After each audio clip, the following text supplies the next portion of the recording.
8:42 now, and it's Lung Cancer Awareness Month. This particular type of cancer continues to be the #1 cancer killer in the U.S. 9 News medical expert Dr. Payal Kohli joins us this morning with some ways that you can protect yourself. Thanks for coming in. Good morning. This is really interesting because lung cancer screening is covered by insurance, yet a lot of people don't do it. Yes, there's such a disconnect here. And so nationally, they say about 5 to 15% of people who are eligible to get screened.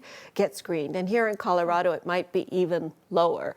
And if you look at the barriers to sort of screening, I would say the biggest one is patients knowing that they're eligible to get screened. So that's what Lung Cancer Awareness Month is about, telling people when they should get screened. But there's also physician barriers. There are a lot of doctors who don't understand the guidelines for screening, and they're so busy screening for everything else, all the other types of cancers and heart disease and what have you, that lung cancer often falls off the radar, even though it is so deadly. I was going to say, if it is, the deadliest cancer, why is there so much confusion about who should get screened, even among the doctors? Well, part of the reason is because we're trying to screen the highest risk patients. So it's not one of those cancers like breast cancer or colon cancer where we screen every single person out there. We select out the people that we think are highest risk. And as we know, there are a lot of, risk factors for lung cancer, smoking being the biggest one, but even non-smoking related lung cancer can happen, especially here in Colorado where we have a lot of radon, for example, which is a huge risk factor.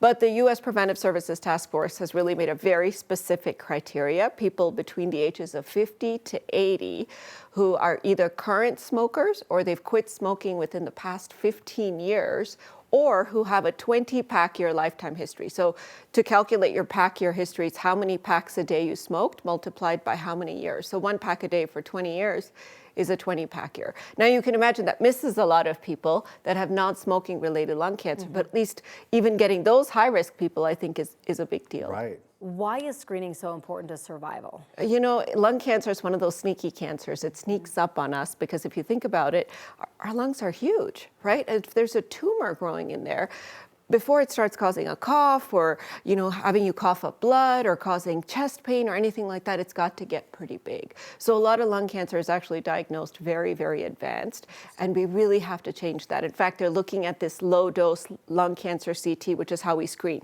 We do a CT scan once a year, low radiation dose CT, and it can actually reduce dying from lung cancer by about 20%. Wow. And people are also looking at a sputum test. We've talked about it on the show before, coughing into a cup and seeing if you can pick up cancer cells by coughing into a cup when the tumor is very small and it may not actually even show up on a CT scan or in between the CT scans. Well, as important as this is, we never want to cause alarm or anything like that, too. So before everybody wants to run out and get screened, who should not get screened? Yeah, so they say at the lower risk groups, because if you think about the risks of screening, one is that you could pick up false positives, right?